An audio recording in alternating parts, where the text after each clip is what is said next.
New Year's upon us, and I can't even begin to tell you how many people will begin to start failing their own diet. In today's video, I'm going to give you the 10 most common things that I see people fall into that's just going to absolutely ruin everything for them. So if you want to have the most successful year ever with whatever type of diet you're going to try, I highly suggest that you make sure you avoid these 10 things that we're going to go over. So number one, the first thing that I see is people start to follow a diet that worked for their friend. Now, you might be wondering, why is this an issue? Well, for the first part, every single person has a different starting point. The next thing is every person has different genetics. So what works for them might not be the same thing that works for you. And this is something that a lot of people don't take into consideration. Just for an example, if your friend is starting at a higher body fat percentage than you are, they might find faster results than you are if you're at a lower body fat percentage. So you have to take into consideration every single person's starting point. So just because one person had success on something might not necessarily mean that that's going to translate to you when you try it. The other thing to consider is something known as genetics. Every person is going to respond to something a little bit differently. High carb might work better for your friend if they're highly insulin sensitive, but if you are insulin resistant, a high carb diet may not work well for you. The most common mistake I see is very similar to the first one. You start to follow a diet that is similar to what your favorite bodybuilder, athlete, Instagram influencer, or a model is doing. Now, this kind of works the same exact way, but there's another thing that you're not taking into consideration, and that is the person might be on performance-enhancing drugs. And this is a topic that a lot of people don't want to talk about, but that's just the reality of it. If you are looking at your favorite athlete out there, or a movie star who got in shape for a movie following a specific diet, they might be taking stuff that's enhancing their results, and so technically they could have followed whatever diet they wanted because that's what those drugs do. Now, the third pitfall or trap that I see people fall into is they start focusing on supplements way too early. I can't tell you how many people I've seen where, they just get started, they haven't even started on their diet or their nutrition, they haven't even gone to the gym yet, and they start thinking, what supplements do I need? Supplements contribute to a very, very small, minute percentage of change when it comes to any type of transformation. If I'm to think about my own transformations that I've done in terms of getting ready for photo shoots or helping other clients get in shape, man, supplements were like the last thing on the table. If you start with supplements, you're not doing it right and you're pretty much being scammed out of your money. You need blood work first. And the reason why you need blood work is because that's going to give you a good idea of exactly what you're deficient in, what you're lacking, and then supplementation could make sense because now you have a better idea. If you're extremely deficient in vitamin D, well, then a vitamin D supplement makes sense. Fourth thing that I'm going to say is this is another trap that a lot of people don't think about, and that's doing it for the wrong reason. This is something that you might not have thought about because a lot of people, when it comes to losing weight or whatever it may be, they all have some type of, motive behind it. And if the motive behind your reason is the wrong reason, you're not going to see a lot of results. And let me explain exactly what I mean by that. Let's say, for example, you want to get in better shape to impress someone. Well, now your results are contingent upon pleasing that person. Well, let's say, for example, you don't like that person a month from now. Well, now now your diet's done? You see, so this is the whole idea. You don't necessarily want to have the motivating reason behind why you're doing something attached to pleasing someone else or whatever it may be. It should be something that you want to do for yourself. So if you have that self-motivation in terms of, I'm going to do this for me and not for anyone else, that's really going to be the thing that's going to drive you to see better results. I can't tell you how many times I've had clients sign up in the beginning and, when I kind of sit down with them and talk, okay, why are you doing this? What is the goal? What is the main reason you're signing up? What is the main reason you're going to do this? When I hear things like, oh, I want to, impress someone, or I just want to get laid more, or something like that, well, usually those people don't get the best results. Usually the people who I have found that get the best results it's three things. Number one, they're fed up with how they live. They're fed up with their own crap, their own bullshit in terms of just their laziness, not being disciplined, how they feel, or it's something related to their health. They get a health scare, they go to their doctor and their doctor tells them, you have this condition or you have this, and they don't feel good. And usually it is that I am fed up with how my life is right now, or I am fed up with the way that I look. I'm not pleased with it. And that is the thing that is a much stronger motive than anything else when it comes to, I just want to get in shape for this vacation for that week. Now, the fifth most common pitfall that I see is not changing other lifestyle factors. And this is something that a lot of people don't think about, because they think, okay, I'm just going to start on a diet. So starting Monday, I'm not going to eat that crap anymore that I normally eat. We're not going to order out. We're not going to have junk food. And I'm just going to follow this nutrition plan. But if you don't change other lifestyle factors, like maybe you being sedentary, the diet's not going to do much on its own. Sure, changing just nutrition alone can lead to some positive results. But if you're not changing the other lifestyle factors as well, you're not going to be seeing the results that you want. When it comes to changing other lifestyle factors, there are other things that you have to consider. Let's say, for example, you are, I don't want to say an alcoholic, but let's say you drink a lot of alcohol every single day. Or let's say that you are a smoker.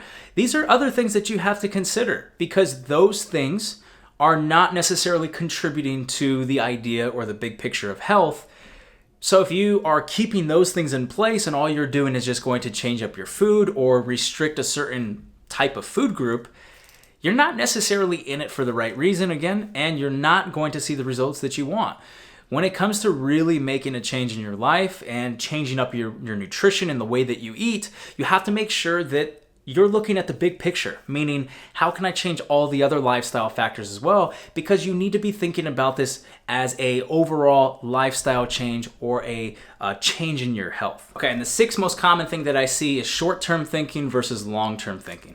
A lot of people, when they start a diet, they're thinking really short-term, right? I'm gonna do something for 8 weeks, or I'm gonna do something for 12 weeks, and then that's it, I'm done. And then they already, before they even begin, they start thinking about, is it possible to maintain this? How does maintenance work, etc. I cannot tell you how many times I get a new client who signs up and they try to talk to me about maintenance before they've even started day one or taken the first step. Like, let's cross that bridge when we come to it, because why are you thinking about maintenance? Like, you've been maintaining fat for your whole life, so don't think about maintenance right now. Don't think about 12 to 16 months from now, because here's the thing. If you are only thinking short term in terms of like, I'm going to do this thing really quickly and then I'm just going to go back to the way I've been living, you're not going to see any type of life-changing results. You have, and this also goes back to, why are you doing it? So if it was easy, everyone would do it. And it's as cliche as that sounds, and as many times as you've heard that, it is the truth. There's a big reason why not a lot of people in the world are healthy nor in good shape. And that is because of all of these common reasons that most people will fall into. So now when it comes to the short-term thinking versus long-term thinking, it's okay to have short-term goals, things that you can see within the next 8 to 12 weeks, but you also have to be thinking about the long-term goals as well. Instead of just thinking about the 10 or 20 pounds that you want to lose to kick off the new year, you should also be thinking long-term in terms of, at the end of the year, what do I want to look like? At the end of 2 to 3 years, what do I want to look like? How do I want to feel? What do I want to be able to do that I wasn't able to do before? And so the way you have to be thinking about things is set the big picture first, set the long-term goals, and then kind of reverse engineer your way back to think, well, if I want to get to that spot 3 years from now, what might I have to do today or next week or next month in order to start making the necessary steps to get there? And now the seventh thing that I see in terms of common mistakes is trying to implement a cheat meal before you've even began.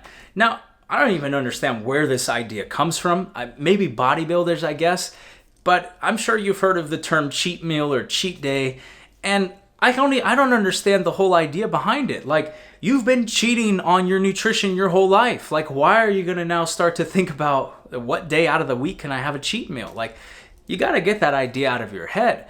The other thing that you have to think about is it's almost flawed thinking. Like, there's a big problem that exists in the name itself.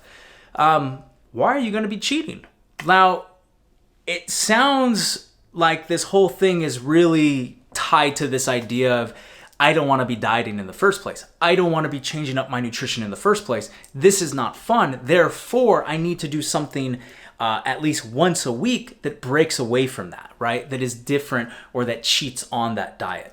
And this is really where the mistake happens, because if you are starting a diet or you are changing up your nutrition and you despise it, and you really once a week want to go back to your old ways, you are already setting yourself up for the biggest failure possible. And this is where I want you to try to change the way that you think about this whole thing, is that you need to make sure that what you are doing and what you are getting into, you understand the level of commitment and sacrifice that you need to make in order to start seeing the results that you want. Now, I'm not saying that once you start a new nutrition plan or a new diet that you can't go out and eat normal foods, but I want you to get rid of this idea of during your first week, every Saturday, you're gonna go out and get a Big Mac and just go crazy on your calories. And now the 8th most common thing that I see is failing to prepare your environment for what it is that you're trying to do.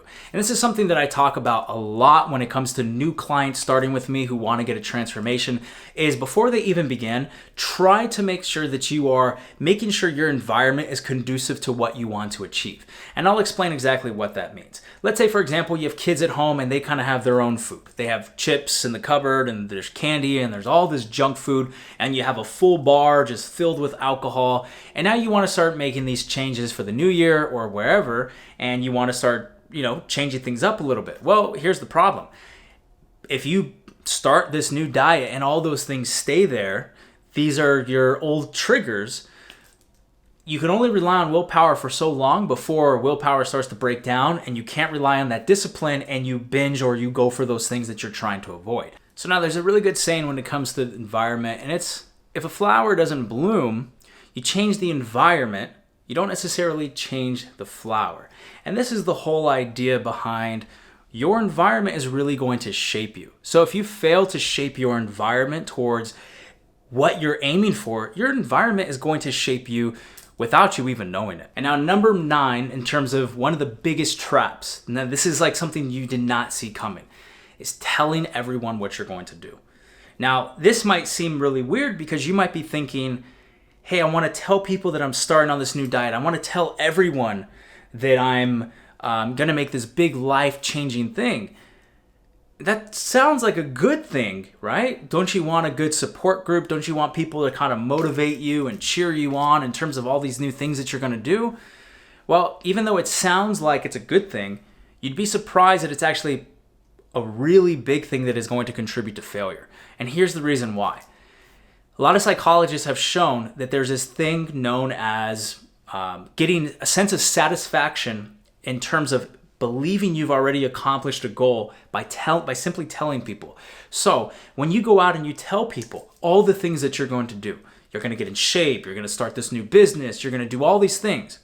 Before you actually do them, you're actually setting yourself up for failure because you're getting the instant satisfaction of feeling like you're already on the right track, but you actually haven't even made any of the necessary steps possible. So the best thing that I suggest doing, okay, if you can implement this, guarantee you are going to see better results. It's just don't tell anyone. Let your actions speak for themselves. Start changing up your nutrition. Start changing up your lifestyle. Start throwing the alcohol away. Let's say you have like these social events where you normally drink. You show up to them and you just tell people you're not drinking. That is going to speak so much louder than you telling everyone, hey, I'm quitting alcohol for 30 days, right? Because then you're just going to be put into the peer pressure. Now everyone knows what you're trying to do. Don't do it. Let your actions speak for themselves. Just make the necessary changes that you need. And trust me, people will notice and they'll start asking you, what are you doing? And now the last thing, and this is probably the most important one. So I saved it for last. Number 10, giving up too soon. I cannot tell you how many times I have seen people stop and just quit by week 1, week 2. I mean, I think there was a study that showed that New Year's resolutions, by February, almost 80% of them are done, right? And so you have to think about, well, why is this the case? Well, look at the first 9 that I gave you. And now let's think about this one. Change takes time. And if you're not doing the right thing, you're probably not going to see results. I can't tell you how many times I've seen people have the right reasons for starting. They put in the energy, they put in the effort, but they just start with the wrong plan.